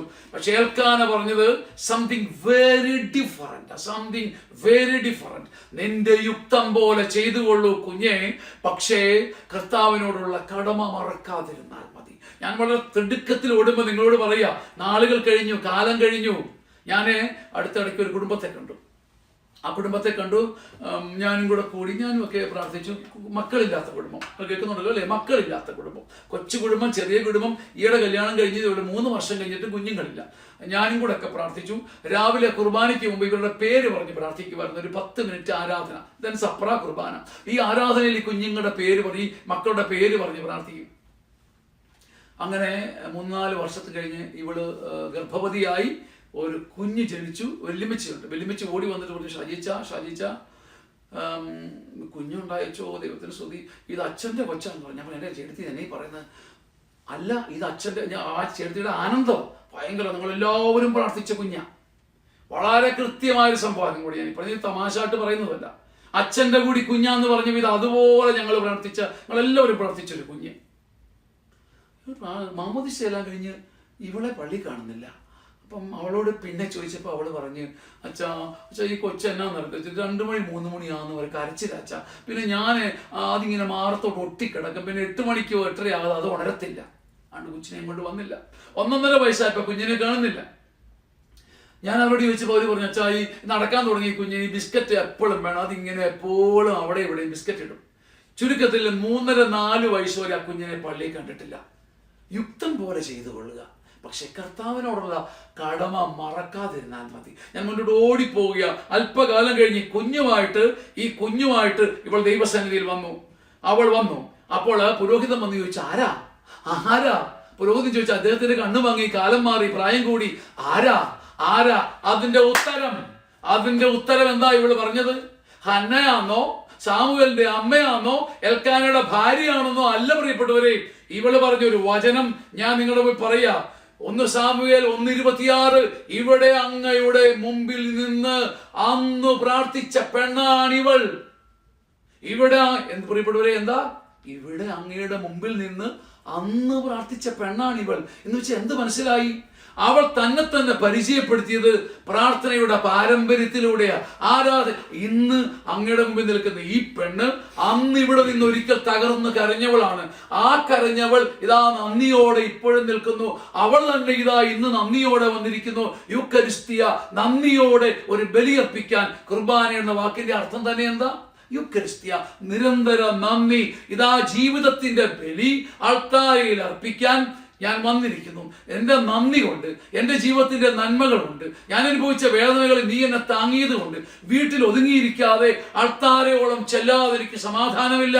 അവള് പറഞ്ഞു, അന്ന് അങ്ങയുടെ മുമ്പിൽ നിന്ന് കരഞ്ഞവളാണ് ദാ ഈ നിൽക്കുന്ന പെണ്ണ്. പേര് പറഞ്ഞില്ല, നാള് പറഞ്ഞില്ല, അന്ന് കരഞ്ഞവൾ. അപ്പൊ ഈ സമയം കൊണ്ട് ഞാൻ ബൈബിളിലെ ഒരു കൗതുകത്തിന് വേണ്ടി പറയാം. ചെറുക്കനെ കാണുന്നില്ല. നിന്റെ കൊച്ചെന്ത് എഴുതി? ചെറുക്കനെ കാണുന്നില്ല. സാമുവേലേ, ഭയങ്കര വിളിയും കൂവലും. ഇങ്ങനെ ബൈബിളില്ല, ഒരു നിങ്ങൾക്കത് മനസ്സിലാകാൻ വേണ്ടി പറഞ്ഞു. അവിടെ കൊച്ചിനെ പിന്നെ കാണുന്നില്ല. പിന്നെ ഈ കുഞ്ഞിനെ കുറിച്ച് പറഞ്ഞ അല്പം കഴിഞ്ഞ, സാമുവേലേ നിന്റെ കൊച്ചെന്തിയേ? തപ്പി ചെല്ലുമ്പം, തേടി ചെല്ലുമ്പം, തെരഞ്ഞു ചെല്ലുമ്പം ചെറുക്കനെവിടാ? ഈ കൗമാരപ്രായക്കാരൻ എവിടാ പ്രിയപ്പെട്ടവരെ? 1 സാമുവേൽ 3:3 ദേവാലയത്തിൽ സമാഗമ കൂടാരത്തിന്റെ താഴെ അവൻ കിടന്നുറങ്ങുകയാ. അവനോട് ആരും പറഞ്ഞില്ല, അകത്ത് കയറടാ, കുർബാനയല്ലേടാ, പുറംതിരിഞ്ഞ് നിൽക്കാതെടാ, എടാ ചെറുപ്പക്കാരാ നീ ദൈവത്തിൻ്റെതാകടാ. ആരും പറഞ്ഞില്ല. അവൻ അൾത്താരയുടെ ചുവട്ടിൽ കൂടുകൂട്ടാൻ പഠിച്ചു. ആരും അവനെ ഫലിച്ചില്ല. ദേവാലയത്തിൽ ദീപം അണിഞ്ഞിരുന്നില്ല. ദേവാലയത്തിൽ സമാഗമ കൂടാരത്തിന്റെ താഴെ സാമുവേൽ കിടക്കുകയായിരുന്നു. ഒറ്റ ചോദ്യം ചോദിച്ചിട്ട് ഞാൻ മുന്നോട്ട് പോവുകയാണ്. എന്തുകൊണ്ട് ഇത് സംഭവിച്ചു? അവൻ ജനിച്ചത് ഷീലോയിലായിരുന്നു, ആരാധനയിലായിരുന്നു. ഒരുമിച്ച് പറയാം ഹല്ലേലൂയ. സന്തോഷത്തോടെ പറയാം ഹല്ലേലൂയ. വലിയ സ്നേഹത്തോടെ പറയാം ഹല്ലേലൂയ. ആരാധിക്കുന്നവന്റെ കുടുംബം സുസ്ഥിരമാകും. ബൈബിളിൽ ഒരു ചൊല്ല് തന്നെയുണ്ട്. എന്താ ചൊല്ല്? സാമുവേലിനെ പോലെ ഒരു പ്രവാചകൻ എന്ന് വെച്ചാൽ പ്രവാചകന്റെ സിനണിമാണ്, പര്യായമാണ്. അത് കണക്കിനൊരു പ്രവാചകൻ, സാമുവേലിനെ പോലെ ഒരു പ്രവാചകൻ എന്നൊരു ശൈലി തന്നെ ഉണ്ടായിട്ടുണ്ട്. നിങ്ങൾക്ക് മനസ്സിലായോ പ്രിയപ്പെട്ടവരെ? ഇളകത്തില്ല, ഉലയത്തില്ല, മാറത്തില്ല, വീഴത്തില്ല, തകരത്തില്ല, തവിടുപൊടിയാകത്തില്ല നമ്മുടെ കുടുംബം ആരാധനയിൽ ഉറച്ചാൽ. അങ്ങയുടെ നാമം വാഴ്ത്തപ്പെടട്ടെ, അങ്ങയുടെ ദാസന്റെ കുടുംബം ഉറക്കട്ടെ. ഒരുമിച്ച് പറഞ്ഞേ ഹല്ലേലൂയ. ഞാൻ നിങ്ങളോടൊരു 2 രഹസ്യങ്ങൾ പറയുക. ഒന്ന്, പ്രിയപ്പെട്ടവരെ, ഞാൻ കുഞ്ഞായിരുന്ന സമയത്ത്, അതിലൊന്ന് പറയാനുള്ള സമയം നമുക്കുള്ളൂ. ഞാൻ കുഞ്ഞായിരുന്ന ഒരു സമയമാണ് കേട്ടോ പറയാൻ പോണത്. ഞാൻ ഈ പറയുന്നത് ചിലപ്പോൾ നിങ്ങളുടെയൊക്കെ അനുഭവമായിരിക്കും, പ്രത്യേകിച്ച് 40 വയസ്സിന് മുകളിലുള്ളവരുടെയൊക്കെ അനുഭവമാകാം. 40 വയസ്സിന് താഴെയുള്ളവർ ക്ഷമിക്കണം. ഇത് പഴയ ഇന്ത്യയിലെ രാജീവ് ഗാന്ധിയുടെ ഭരണത്തിന് മുമ്പുള്ള ഇന്ത്യയിൽ ജീവിച്ചിരിക്കുന്നവരുടെ അനുഭവങ്ങളെ നടക്കുന്നതായിരിക്കും. അപ്പം നമ്മളൊക്കെ വലിയ പ്രായം അർത്ഥത്തില്ല പറയുന്നെങ്കിൽ 40 വയസ്സിന് മുകളിലുള്ളവർ നമുക്കൊക്കെ ഒരു, പ്രത്യേകിച്ച് നിങ്ങളുടെ അപ്പന്മാർക്കും അമ്മമാർക്കും കുഞ്ഞായിരുന്നപ്പോൾ കളിക്കാൻ ഒരു കളിപ്പാട്ടമോ ഒന്നും കിട്ടിയിട്ടില്ല. എനിക്കും കിട്ടിയിട്ടില്ല കേട്ടോ. അപ്പുറത്തെ വീട്ടിലെ ആശാരി സഹോദരങ്ങൾ ഈ വണ്ടിച്ചാടൊക്കെ ഉണ്ടാക്കി ഉരുട്ടിക്കൊണ്ട് നടക്കുന്ന കണ്ടിട്ടുണ്ട്. പക്ഷെ എനിക്കൊന്നും ഉരുട്ടാൻ പോലും കിട്ടിയിട്ടില്ല. അപ്പുറത്തെ വീട്ടിലൊരു കളിപ്പാട്ടമുണ്ട്, അപ്പുറത്തെ വീട്ടിൽ. അത് കാണാമെന്നല്ലാതെ നമ്മുടെ കയ്യിലോട്ട് പോട്ടും കിട്ടത്തില്ല. ചെന്നാൽ അപകടം എന്നറിയോ, ഞെക്കുമ്പോൾ തുപ്പുന്ന ഒരു പാവ. ചെന്നാൽ ജോസഫുട്ടി ഒറ്റ ഞെക്ക എൻ്റെ മോന്തയ്ക്കോട്ട് തുപ്പും. എൻ്റെ കയ്യിലോട്ട് അത് കിട്ടിയിട്ടില്ല. ഞെക്കുമ്പോൾ തുപ്പുന്ന ഒരു പാവ. ഞാൻ ഇപ്പോഴും ഓർക്കുക, ജോസഫുട്ടിയുടെ പരിപാടി ഞെക്കുക, എടാ എൻ്റെ മോന്തയ്ക്കോട്ട് തുപ്പൽ വീഴുക, വെള്ളമാണ് വീഴുന്നത്. എനിക്കൊരു കളിപ്പാട്ടമൊന്നുമില്ല. പിന്നെ എന്നെ എങ്ങനെ കളിപ്പിക്കുന്നറിയാം, അതൊരു കളിപ്പീർ പ്രസ്ഥാനം. എന്ന് വെച്ചാൽ 5 പൈസ മുടക്കി അന്ന് ഒരു കളിപ്പാട്ടം. ഇന്നത്തെ പിള്ളേരുടെ കയ്യിൽ BMW കാറൊക്കെ പോയി ഉരുട്ടിക്കൊണ്ട് പോകുന്ന ഓരോ സാധനങ്ങളൊക്കെ ഇരിക്കുന്നത്. അപ്പം അന്ന് വീട്ടിൽ എന്നെ കളിപ്പിക്കുന്ന എൻ്റെ ചേട്ടനും ചേച്ചിയും കൂടെ പരിപാടി. അത് ആര് കണ്ടുപിടിച്ചതെന്ന് എനിക്കറിയത്തില്ല, നിങ്ങൾ കളിച്ചിട്ടുണ്ടെന്ന് എനിക്കറിയത്തില്ല കേട്ടോ. ചേച്ചി പാപ്പച്ചനും മറിയമ്മയും അപ്പുറം ഇപ്പുറം ഇരിക്കും. ഇപ്പം ഞാൻ ഏറ്റവും കളയത് ഒരു കുന്തലാട്ടം കളിയാണ് കേട്ടോ. എന്നറിയാം, കാക്ക പറ പറ പറ, ഞാൻ പറയും കാക്ക പറ പറ. പറഞ്ഞാൽ ചേച്ചി പെങ്ങൾ പറയും കോഴി പറ പറ, അപ്പം ഞാൻ കോഴി പറ പറ. ചേട്ടായി പറയും കുരുവി പറ പറ, കുരുവി പറ പറ. എൻ്റെ ഇടയ്ക്കൂടെ പെങ്ങൾ കയറി പറയും അച്ചാച്ചൻ പറ പറ, ഞാൻ പറയും അച്ചാച്ചൻ പറ പറ. അവിടെ ഇവരവിടെ അയ്യേ അച്ചാച്ചൻ പറക്കത്തിൽ ഭയങ്കര ചിരിയും കയ്യടിയാണ്. എനിക്ക് അന്നും മനസ്സിലായിട്ടില്ല, ഇന്നും മനസ്സിലായിട്ട് ഇവരെന്തിനാണ് ഇത്രമാത്രം ചിരിക്കുന്നത്. അപ്പം എന്നിട്ട് ഇവർ കളിക്കുന്നത് ഞാനാണോ കളിക്കുന്നത് ഇവരാണോ എന്ന് ചിലപ്പോൾ തോന്നിയിട്ടുണ്ട്. അവരൊക്കെ കുടുകൂടാ ചിരിക്കുകയും കളിക്കുകയും ഞാനിങ്ങനെ മിടുക്കശിയാന്ന് പറഞ്ഞിരിക്കും. പിന്നെ പറയും വാവേ വാവ ഇനിയും കളിക്കാം. പിന്നെ അവർ തന്നെ കാക്ക പറ പറ, ഞാൻ കാക്ക പറ പറ. തത്തമ്മ പറ പറ, തത്തമ്മ പറ പറ. ഓലഞ്ഞാലി പറ പറ, ഓലഞ്ഞാലി പറ പറ. എൻ്റെ ഇടയ്ക്കൂടെ കയറി പറയും അച്ചാച്ചൻ പറ, അമ്മച്ചി പറ, അമ്മച്ചി പറ പറ. അയ്യേ അമ്മച്ചി പറക്കത്തില്ലേ, ഭയങ്കര ബഹളമാണ്. എനിക്ക് അന്നും മനസ്സിലായിട്ടില്ല, ഇന്നും മനസ്സിലായിട്ടില്ല. അതിരിക്കട്ടെ, എന്നെ പള്ളിയിൽ കൊണ്ടുപോകുന്നത് അപ്പനാണ്. ഇവിടെ രസത്തിന് കഥയല്ല, നിങ്ങൾ ശ്രദ്ധിച്ചു കേൾക്കണം. അപ്പൻ പള്ളിയിൽ ഞായറാഴ്ചയ്ക്ക് വരുന്നു തിരിച്ചറിയുന്നത് എങ്ങനെയാണെന്നറിയാമോ? അത് വ്യക്തമായ സൂചനയുണ്ട്. എന്നറിയാം, അച്ചാച്ചനെ മുണ്ട് മാത്രമേ എടുക്കത്തുള്ളൂ. കല്യാണ വീടുകളിലോ കുടുംബ വീടുകളിലോ അതിഥിയായി പോകുമ്പോൾ ഒരു വേസ്റ്റ് ഇടും. ഞായറാഴ്ച അപ്പൻ തൂവെള്ള മുണ്ടിൻ്റെ കൂടെ ഒരു ഷർട്ട് കൂടി ഇടും. 3ാമത് വേഷ്ടി മണിയും. അന്ന് അറിഞ്ഞാൽ ഓർത്തോളം അന്ന് ഞായറാഴ്ചയാണ്. അന്ന് ഞായറാഴ്ചയാണ് തിരിച്ചറിയുന്നത്. ഞാൻ കലണ്ടർ നോക്കിയിട്ടല്ല, എന്നെയും കൊണ്ട് പള്ളിയിൽ പോകും. പക്ഷെ ഞാൻ കുസൃതി, നമ്മളെല്ലാം കുസൃതികളായിരുന്നല്ലോ. ഞങ്ങൾ കുട്ടനാട്ടിലായിരുന്നുകൊണ്ട് പാലത്തെ കയറുമ്പോൾ അവിടെ നിന്ന് വട്ടിപ്പുല്ലേ തുമ്പിയിരിക്കുന്ന കാണുന്നു, ചമന്ന് തുമ്പിയെ പിടിക്കാൻ അങ്ങോട്ട് ചാടാൻ പോകുന്നു. അപ്പൻ വളരെ ജാഗ്രതയോടെ നിന്നില്ലെങ്കിൽ അപ്പനും വെള്ളത്തിൽ പോകും, ഞാനും വെള്ളത്തിൽ പോകും. അവിടെ കൊണ്ട് കാര്യം തീർന്നു പറയപ്പെട്ടു. അത് കഴിഞ്ഞ് ഇറങ്ങി വരുമ്പോൾ മാക്കാച്ചി കുഞ്ഞിനെ കണ്ടു, അതിനെയും പിടിച്ചുകൊണ്ട് അവിടെ തന്നെ നിൽക്കുക. ഇടയ്ക്ക് ചെറുക്ക വാടാൻ വരത്തില്ല, അതിനെയും ചവിട്ടി പിടിച്ചുകൊണ്ട് നിൽക്കുക. കുസൃതിയുടെ അറ്റം. പള്ളി വരെ ചെല്ലുമ്പോൾ ഉണ്ടല്ലോ, ഞാൻ ഉള്ളത് പറഞ്ഞാൽ അപ്പം ദേ ഇങ്ങനെ നിന്ന് അണയ്ക്കും. ഇവനെ പള്ളി വരെ എത്തിച്ച പാട് അപ്പനറിയാം. ഇനി സഹിക്കാൻ പറ്റത്തില്ല. എന്നാൽ എൻ്റെ അമ്മയുടെ അടുത്തോടെ എന്നെ കൊണ്ട് നിർത്തി. ഇനി സഹിക്കാൻ പറ്റത്തില്ല. ബാക്കി മേട് മുഴുവൻ അമ്മയുടെ അടുത്താണ്. അപ്പം അമ്മയാണ് ഇങ്ങനെ അൾത്താരെ നോക്കി നിൽക്കുകയാണ്. അൾത്താരെ നോക്കി എൻ്റെ പരിപാടി എന്നറിയാം. അമ്മച്ചിയുടെ മുണ്ടിൻ്റെ അകത്തോടെ കയറി ഇങ്ങനെ ഇറങ്ങുക, ഇങ്ങനെ കയറി ഇങ്ങനെ ഇറങ്ങുക. അമ്മച്ചി ഇങ്ങനെ ഞൊറിഞ്ഞു വെച്ച നല്ല ഞൊറിച്ചിലുണ്ട്. ഒരു 2 മണിക്കൂർ എടുത്ത് പാവം ഞൊറിഞ്ഞു വെച്ചാൽ അത് മടക്കി കുത്തി തിരിച്ച് കയറ്റി വയ്ക്കുക. അമ്മച്ചിയുടെ വലിയൊരു ബന്ധിങ്ങുണ്ട്, ഇങ്ങനെ തൂങ്ങിക്കിടപ്പുണ്ട്, അതിലിങ്ങനെ തൂങ്ങിക്കിടന്ന് ആടുക. ഇതൊക്കെയാണ് എൻ്റെ പരിപാടി. അപ്പോൾ എൻ്റെ അമ്മച്ചിയുടെ പരിപാടി എന്നറിയാം. കുഞ്ഞെ കുഞ്ഞെ ഞാനെങ്കിലും ഒന്ന് കുറുബ ഇവനെ കൊണ്ട് ഞാൻ മടുത്ത്. എൻ്റെ പൊന്നുമോനെ പായസം ഉണ്ടാക്കി തരാം. ഇത് ഞാൻ നിന്റെ കൂട്ടുകാരൻ ജോസഫ് കൂടെ ഇരിക്കുന്നതിനോടാ ഞാൻ തോമസ് സാറിനോട് പറയും അച്ചാ ഒരു കുർബാനയുടെ മുഴുവൻ സമയവും എന്നെ നോവിക്കാതെ നോവിച്ചുകൊണ്ട് എൻ്റെ തോളത്ത് തട്ടി ഒരു കരം. ഇനി 80 വയസ്സോ 100 വയസ്സ് വരെ ജീവിച്ചാലും എനിക്ക് മറക്കാൻ പറ്റില്ല. ഈ ആരാധനയുടെ മുഴുവൻ സമയവും കണ്ണൾത്താരയിൽ നിന്ന് എടുക്കാതെ ഒരു കൈ കൊണ്ട് എന്നെ നോവിക്കാതെ ചേർക്കാം. കുഞ്ഞെ നല്ല കുഞ്ഞെ, പൊന്നു കുഞ്ഞെ, അത് ഈശോയുടെ നീ പാട്ട് കേട്ടാടെ പൊന്നു മതി കണ്ട നല്ല ശരിടാ അങ്ങോട്ട് നോക്കിക്കേ. ഇങ്ങനെല്ലാം പറഞ്ഞ് നോവിക്കാതെ നോവിച്ചുകൊണ്ട് ഒരാരാധനയുടെ മുഴുവൻ സമയവും അൾത്താരയിലേക്ക് എന്നെ തട്ടി അടുപ്പിച്ച ഒരു വാക്കുണ്ടായിരുന്നു, ഒരു കരമുണ്ടായിരുന്നു. അങ്ങനെ ഏതോ ഒരു ദിവസം ഏതോ ഒരു വിനാഴികയിൽ ഞാൻ നോക്കിയപ്പം ദൈവമേ, ടു മൈ സർപ്രൈസ് ദൈവമേ, ഞാനൊരു കാഴ്ച കാണുക, ആദ്യമായിട്ട് കാണുന്നത് പോലെ എൻ്റെ പള്ളിയിൽ എല്ലാവരെക്കാളും മുകളിൽ, എൻ്റെ കൂട്ടുകാരൻ ജോസഫ് കുട്ടിയേക്കാൾ മുകളിൽ, എന്നെ പഠിപ്പിക്കുന്ന തോമസ് സാറിനേക്കാൾ പൊക്കത്തിൽ, പൊക്കമുള്ള എൻ്റെ അപ്പനേക്കാൾ പൊക്കത്തിൽ, എൻ്റെ അമ്മച്ചിയും ഓഫ് കോഴ്സ് എന്നെക്കാളും വളരെ പൊക്കത്തിൽ, 3 പടികൾക്ക് മുകളിൽ വർണ്ണവസ്ത്രങ്ങൾ അണിഞ്ഞ് ഞങ്ങളെ നയിക്കുന്ന ആ പുരോഹിതന്റെ കൈകളിൽ അച്ഛനേക്കാളും ഉയരത്തിൽ പറവ പോലെ, വെള്ളരിപ്രാവ് പോലെ പറന്നു നിൽക്കുന്ന ഒരു തൂവെള്ള അപ്പം. അതിനെ നോക്കിയിട്ട് എൻ്റെ അമ്മ പറഞ്ഞു, കൊച്ചേ, അത് ഈശോയാണ്. ഞാൻ പെട്ടെന്ന് ഓർത്ത്, ദൈവമേ, അച്ഛൻ്റെയും തലയ്ക്ക് മുകളിൽ പറവ പോലെ, തൂവെള്ളരി പ്രാവ് പോലെ പറന്നു നിൽക്കുന്ന ഈ അപ്പത്തിന്റെ പറവക്കഷണത്തെ നോക്കി എൻ്റെ അമ്മ പറയുന്നു, പറന്നുയർന്നു നിൽക്കുന്ന ഈ തൂവെള്ളയപ്പം നിന്റെ ദൈവമാണ്. ഞാനൊരു കാര്യം ഓർത്തു. എന്നെ കുഞ്ഞുനാളിൽ കളിപ്പിച്ചപ്പം ചേട്ടായി പറഞ്ഞു, കാക്ക പറക്കും, കുരുവി പറക്കും, ഓലഞ്ഞാലി പറക്കും, മാടത്ത പറക്കും, തുമ്പി പറക്കും, അച്ചാച്ചൻ പറക്കില്ല. അതവർക്ക് കളിയും തമാശയമായിരുന്നു. കാക്ക പറക്കും, കുരുവി പറക്കും, പറവകളെല്ലാം പറക്കും, അമ്മച്ചി പറക്കില്ല, ചേട്ടായി പറക്കത്തില്ല. ചേട്ടായി പറവറ എന്ന് പറയുമ്പോൾ അവർ കൈകൊട്ടി എന്നെ കളിതമാശയോടെ ചിരിച്ചതാണ്. ഞാൻ അന്ന് മനസ്സിലാക്കി, എൻ്റെ കർത്താവ് പറക്കുമെങ്കിൽ, എൻ്റെ കർത്താവാണ് പറന്നു നിൽക്കുന്ന ആ തിരുവള്ള ഓസ്തിയെങ്കിൽ ഞാനും പറക്കും. എന്നെ ഇടിച്ചു വീഴ്ത്തുന്ന, കെട്ടിത്താഴ്ത്തുന്ന, എൻ്റെ ആയുസ്സിനെ പകുതിക്ക് തകർക്കുന്ന, എൻ്റെ ആത്മാവിൽ നീറ്റലുണ്ടാക്കുന്ന, എൻ്റെ ചങ്കിലേക്ക് നെരിപ്പോട് വിതറുന്ന സംഭവങ്ങൾക്കപ്പുറത്തേക്ക് ഞാൻ വളരും. കാരണം ഞാൻ ആരാധിക്കുന്ന കർത്താവ് പറന്നു നിൽക്കുകയാണ് ലിറ്റർജിയിൽ. ആരാധിക്കുന്നവൻ പറക്കുമെന്ന് ഞാൻ തിരിച്ചറിഞ്ഞത് അങ്ങനെയാണ്. ആരാധിക്കുന്നവന്റെ കുടുംബം ഉറയ്ക്കും. ഞാൻ പറയപ്പെടുന്ന വളരെ വ്യക്തിപരമായ ഒരു സംഭവം ഞാൻ പറയാം. വളരെ വ്യക്തിപരമായ സംഭവം. ആരാധിക്കുന്നവന്റെ കുടുംബം ഉറയ്ക്കും. ഒരുമിച്ച് ഹല്ലേലൂയ, ഹല്ലേലൂയ, സന്തോഷത്തോടെ ഹല്ലേലൂയ, ഹല്ലേലൂയ. ആരാധിക്കുന്നവന്റെ കുടുംബം ഉറയ്ക്കും. ഞാൻ ഇപ്പോൾ ഓർക്കുന്ന ഒരു കാര്യമുണ്ട്. ഇത് വ്യക്തിപരമായ അനുഭവമാക്കി നിങ്ങൾ ഒതുക്കിക്കളയരുത്.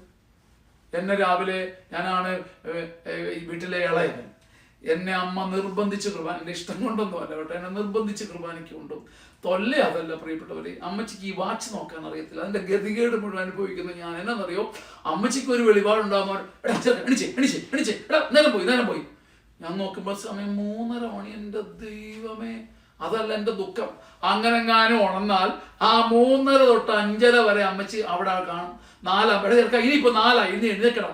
അയ്യോ, അമ്മച്ചിയെ പ്രാഗിയതിന് കൈ കണക്കില്ല. 4 മണിക്കൊക്കെ വിളിച്ചു കൊടുത്തും പിരിച്ചോടെ ഉറങ്ങി കിടക്കും. ഞാൻ 4:30 ഇനിയിപ്പോൾ എന്നെ ഉറങ്ങാനാടാ. അങ്ങനെ എന്നെ കൊണ്ടുപോകും. അതിരിക്കട്ടെ. ഇപ്പോൾ ചില ദിവസങ്ങളിൽ ഞാൻ എഴുന്നേറ്റ് വരുമ്പോൾ വൈകിപ്പോവും.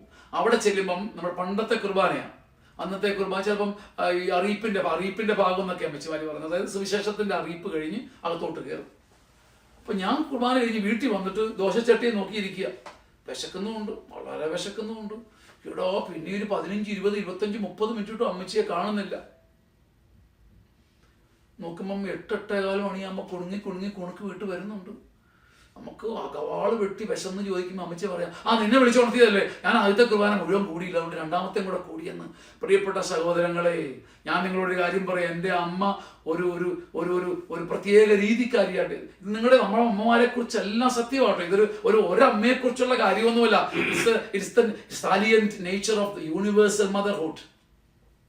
നമ്മുടെ അമ്മമാര് ബലിപീഠത്തിൽ കൂടി ചമച്ചവരായിരുന്നു. ഞാൻ ചിലപ്പോഴെങ്കിലും ഓർത്തിട്ടുണ്ട്, അമ്മയുടെ പെടച്ചിൽ കണ്ടിട്ട് ചിലപ്പോഴെങ്കിലും അമ്മ മോഷ്ടിച്ചെടുത്തുകൊണ്ട് വരുന്നത് ഞാൻ കണ്ടിട്ടുണ്ട്. പള്ളിയിൽ നിന്ന് മോഷ്ടിക്കുന്നത്. എന്താ മോഷ്ടിച്ചത്? പരിശുദ്ധ കുർബാന. അവൾ ഏത് ബലിക്കല്ലിൽ ജീവിതം അർപ്പിച്ചോ, അവൾ ഏത് അൾത്താരയിൽ ഇന്നത്തെ പോലെ കുർബാന പഠിച്ചിട്ടുണ്ടോ? ഇന്നത്തെ പോലെ അതിന്റെ സാങ്കത്യം അറിയാവോ? ദൈവശാസ്ത്രം അറിയാവോ? പക്ഷെ ഏത് ബലിക്കല്ലിൽ അവൾ കുർബാന അർപ്പിച്ചോ ആ ബലിപീഠത്തിന്റെ ഒരു ഭാഗം, I tell you in the name of Jesus, നമ്മുടെ അമ്മമാര് അവര് അർപ്പിച്ച ബലിപീഠത്തിന്റെ ഒരു ഭാഗം മുറിച്ചെടുത്ത്, ഇറുത്തെടുത്ത് ഒരു മോഷ്ടാവിനെ പോലെ കൊണ്ടുവന്ന് വീട്ടിൽ ഒരു സമാന്തര ബലിപീഠം നിർമ്മിച്ചിരുന്നു. അതായിരുന്നു അവരുടെയൊക്കെ മഹത്വം. ചെറുപുള്ളി ചിറവുള്ള ചങ്ങാലി പ്രാവേ നീ തലതല്ലി കരയുന്നത് എന്തുകൊണ്ടേന്ന് പണ്ടൊരു കവിതയില്ലേ? നമ്മുടെ അമ്മമാരുടെ കണ്ണുകളിൽ നോക്കിയത് നമുക്ക് ചോദിക്കാമായിരുന്നു. ചെറുപുള്ളി ചിറകുള്ള ചങ്ങാലി പ്രാവേ നീ എന്തുകൊണ്ടാ വീട്ടിൽ വന്നിട്ടും ഇങ്ങനെ തലതല്ലി കരയുന്നത്? നീ പള്ളിയിൽ പോയതല്ലേ, എന്നിട്ട് ഇവിടെ നീ നീറി പ്രാർത്ഥിക്കുന്നല്ലോ. ഇവിടെയും നിന്റെ നീറ്റലും ഉരുകലും പ്രാർത്ഥനയും നിലയ്ക്കുന്നില്ലല്ലോ. ഈ കാനഡയിലും വിദേശത്തും വന്ന് നാട്ടിലെ കടുത്ത ചില വേദനകളിൽ നിന്ന് രക്ഷപ്പെട്ട് ഇവിടെ ഭാരങ്ങളും ടെൻഷനും ഒക്കെ ഉണ്ടെങ്കിലും അല്പം കൂടെ കമ്പാരിറ്റീവായി സമൃദ്ധി അറിയുമ്പം നിങ്ങൾ ഓർക്കണം, ചെറുപുള്ളി ചിറവുള്ള ചില ചെങ്ങാലിപ്രാവുകൾ ബലിപീഠത്തിൽ തലയടിച്ചതിന്റെ റിസൾട്ടാണ് നമ്മളെല്ലാം. ചെറുപുള്ളി ചിറകുള്ള ചെങ്ങാലിപ്രാവേ, നീ തലതല്ലി കരയുന്നത് എന്തുകൊണ്ട്? നിങ്ങളുടെ അമ്മ ജീവിച്ചിരിപ്പില്ലായിരിക്കും, ഇപ്പോൾ അപ്പനില്ലായിരിക്കും, പക്ഷെ അവര് ബലിപീഠത്തിൽ തലയടിച്ചതിന്റെ ഫലമാണ് ഇന്ന് നാം അനുഭവിക്കുന്ന സമൃദ്ധിയും ആനന്ദവും. ആരാധിക്കുന്നവന്റെ കുടുംബം ഉറയ്ക്കും. ആരാധിക്കുന്നവന്റെ കുടുംബം ഉറയ്ക്കും. നമുക്ക് ഒരുമിച്ച് പറയാം ഹല്ലേലൂയ. എല്ലാവരും ചേർന്ന് പറയാം ഹല്ലേലൂയ. സന്തോഷത്തോടെ പറയാം ഹല്ലേലൂയ. അല്പം കൂടെ സ്വരം ഉയർത്തി പറയാം ഹല്ലേലൂയ. ആരാധിക്കുന്നവന്റെ കുടുംബം ഉറയ്ക്കും. പ്രിയപ്പെട്ടവർ, പെട്ടെന്നൊരു കാര്യം പറയാം. ആരാധനയുടെ അടുത്ത വശം എന്താണ്? What is next to adoration? ആരാധനയുടെ തൊട്ടടുത്ത് നിൽക്കുന്ന പടി എന്താ? ആരാധനയുടെ തൊട്ടടുത്ത പടിയാണ് ആദരവ്. നിങ്ങളുടെ മനസ്സിലാതിരിക്കട്ടെ, ആദരിക്കാത്തവന് ആരാധിക്കാൻ പറ്റില്ല. പരസ്പരം ആദരിക്കാത്ത ഒരു കുടുംബത്തിന് ആരാധിക്കാൻ പറ്റില്ല. അതുകൊണ്ടാണ് ആരാധന ജീവിതവും ബ്രൈഡൽ റെസ്പെക്റ്റും തമ്മിൽ വലിയ വിജയം. ഇത് ഞാൻ അഭിമാനത്തോടെ പറയാം. കാനായിൽ പഠിച്ചു കിട്ടിയ ഒരു വലിയ, ഇത് എവിടെ പറഞ്ഞിട്ടുണ്ടോ അവിടെയൊക്കെ ആൾക്കാർ നന്ദിയും പറഞ്ഞിട്ടുണ്ട്. ഞാൻ നിങ്ങളൊരു രഹസ്യം പറയുക. ഇതൊരു വലിയ വിഷയമാണ്, 3-4 മണിക്കൂർ, പക്ഷെ പെട്ടെന്ന് പറയുക. അതിന്റെ പരാധീനതകളും കുറവുകളും ഒക്കെ ഉണ്ട്. നിങ്ങൾ എന്നോട് പൊറുക്കണമെന്ന് ഈശോയുടെ നാമത്തിൽ ഞാൻ ഏറ്റവും വിനീതമായി അഭ്യർത്ഥിക്കുന്നു. എനിക്ക് ആഗ്രഹമുണ്ട്, പക്ഷെ പെട്ടെന്ന് പറഞ്ഞു പോകേണ്ടി വരുന്നു. ഞാൻ വളരെ പെട്ടെന്ന് പറയുക. നിങ്ങൾ വീട്ടിൽ ഉപവസിച്ചാൽ നിങ്ങൾ കാഴ്ചവെക്കും. നിങ്ങളുടെ വീട്ടിൽ ഉപവസിച്ചാൽ നിങ്ങൾ കാഴ്ചവെക്കും. കൊന്ത ചൊല്ലിയാൽ നിങ്ങളുടെ അച്ഛന് വേണ്ടിയും മാർപ്പാപ്പയ്ക്ക് വേണ്ടിയിട്ടും എല്ലാം കാഴ്ചവെക്കും. നിങ്ങൾ പറയും വെള്ളിയാഴ്ച ഞാൻ ഉപവാസമാ, ഞാൻ എല്ലാ അച്ഛന്മാർക്കും സിസ്റ്റേഴ്സിനും ഇടവയ്ക്കും, പിന്നെ വിദേശത്തുള്ള മക്കൾക്ക് വേണ്ടിയിട്ടെല്ലാം പ്രാർത്ഥിക്കുക. അപ്പം കൊന്ത ചൊല്ലിയാൽ കാഴ്ചവെക്കും. ശ്രദ്ധിച്ചേ, ഉപവസിച്ചാൽ കാഴ്ചവെക്കും. നിങ്ങൾ നൈറ്റ് വിജിലിരുന്ന് കാഴ്ചവെക്കും. കുഞ്ഞു സുഹൃത ജപങ്ങൾ ചൊല്ലി കാഴ്ചവെക്കും. എൻ്റെ വിലപ്പെട്ട ദമ്പതികളെ, have you ever offered the inner joy and the heavenly joy of your bridal relationship for the glory of God and for the sanctification of mankind? ഇതാരും ചെയ്തിട്ടില്ലാത്തൊരു കാര്യമാണ്. ഇതെന്നെ പഠിപ്പിച്ചത് കാനായിലെ പഠനമാണ്. ഉത്തമഗീതം പഠിച്ചപ്പം, ഉത്തമഗീതം എങ്ങനെ ബൈബിളിൽ വന്നു എന്ന് ശങ്കിക്കുന്നവരാണ് നമ്മളൊക്കെ. ഉത്തമഗീതം, നിന്റെ മാരടം അങ്ങനെയാണ്, നിന്റെ ശരീരം ഇങ്ങനെയൊക്കെയാന്ന് പറയുമ്പം നമുക്ക് പെട്ടെന്നൊരു വല്ലായ്മ തോന്നിയേക്കാം. അത് നമ്മൾ മനുഷ്യരായിരുന്നു. പക്ഷെ ഉത്തമഗീതം ഒരു രഹസ്യമാണ്. It's a heavenly secret. നിങ്ങൾ ശ്രദ്ധിച്ചാട്ടെ ഉത്തമഗീതത്തിൽ ഒരു സീക്രട്ട് ഉണ്ട്. എന്നാന്നറിയോ സീക്രട്ട്? ഉത്തമഗീതത്തിൽ 1-ാം അധ്യായം തൊട്ട് 8-ാം അധ്യായം വരെ ഒരു മണവാളനും മണവാട്ടിയും നിൽക്കുകയാണ്.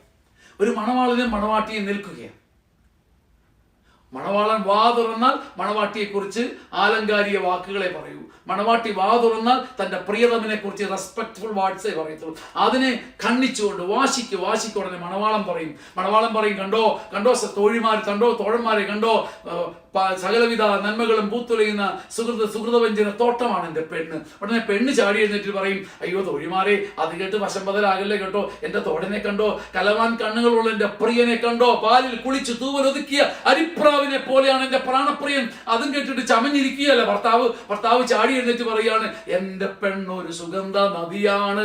ഉടനെ അവള് പറഞ്ഞു, എതിരായ മലമ്പ്രദേശത്ത് മേഞ്ഞു നടക്കുന്ന ചെമ്മരിയാട്ടിൻ പറ്റത്തെ പോലെ സമൃദ്ധമാണ് എൻ്റെ പ്രാണപ്രിയന്റെ കുറുനിരകൾ. മത്സരം, ആദരവിന്റെ മത്സരം മത്സരിച്ച് ഉത്തമഗീതം തീരാൻ പോകുന്ന സമയത്ത് ഒരു എഴുത്തുണ്ട്. അയ്യോ, ഒരു വല്ലാത്ത എഴുത്ത്, ഒരു ട്രയംഫന്റ് റൈറ്റിംഗ്, വല്ലാത്ത വിജയകരമായ ഒരു എഴുത്ത്. ആ എഴുത്തിതാ ഉത്തമഗീതം 8:6. POC ബൈബിളിൽ കിടക്കുന്നത് പ്രേമം മരണത്തെ പോലെ ശക്തമാണെന്ന്. എന്നാൽ ഹെബ്രായ ബൈബിളിലെ പഠനം, ഞങ്ങൾ ഈ ഫാമിലി തിയോളജി പഠിച്ചതനുസരിച്ച് പ്രേമം മരണത്തെ പോലെ ശക്തമെന്നല്ല, ശ്രദ്ധിച്ചേ, അല്ല, ഈ പ്രേമം മരണത്തെ തോൽപ്പിക്കുമെന്നാണ്. എന്ന് വെച്ചാൽ ഈ 8 അധ്യായത്തിൽ ആദരിച്ച പ്രണയം മരണത്തെ പോലും തോൽപ്പിക്കും. ഈ കൊറോണ കാലത്ത് ഒരു രഹസ്യം ഞങ്ങളോട് പറയാം. നിങ്ങളുടെ വീടുകളിൽ തന്നെ ഇരിക്കാൻ ഭാഗ്യം കിട്ടിയ ദിവസങ്ങളിൽ നിങ്ങളുടെ സ്വർഗീയ ദാമ്പത്യത്തെ you should celebrate with all mutual respect. അവനവന്റെ കാര്യങ്ങളിലേക്കല്ല, അവനവന്റെ സ്വാർത്ഥതയിലല്ല. നിങ്ങൾ ദൈവിക ആനന്ദത്തോടുകൂടി ബ്രൈഡൽ റിലേഷൻഷിപ്പ് ആഘോഷിച്ചാൽ ഓരോ ദാമ്പത്യ ആഘോഷത്തിലൂടെയും കൊറോണയെ പിടിച്ചു കെട്ടാൻ സാധിക്കും. കാരണം മരണത്തെ തോൽപ്പിക്കാൻ പറ്റും. ബൈബിളിന്റെ ഒരു വാഗ്ദാനമാണ്. നമുക്ക് ഒരുമിച്ച് ഹല്ലേലൂയ, സ്വരമുയർത്തി ഒരുമിച്ച് ഹല്ലേലൂയ. ഈ പഠനം 10-25 ദിവസം പഠിച്ചതാണ് ഞാൻ ചുരുക്കി പറഞ്ഞത്. ഒരു കാര്യം കൂടെ പറഞ്ഞ് ഈ ശുശ്രൂഷ, ആദ്യത്തെ ശുശ്രൂഷ അവസാനിപ്പിക്കാം. രണ്ടാമത്തെ കാര്യം എന്താ? എൻ്റെ കുടുംബം ഉറയ്ക്കാൻ സർവശക്തനായ കർത്താവാണ് ഇസ്രായേലിന്റെ ദൈവമെന്ന് ഞാൻ പ്രഘോഷിക്കണം. മനസ്സിലൊന്ന് പറഞ്ഞ്, ഞാൻ പ്രഘോഷിക്കണം.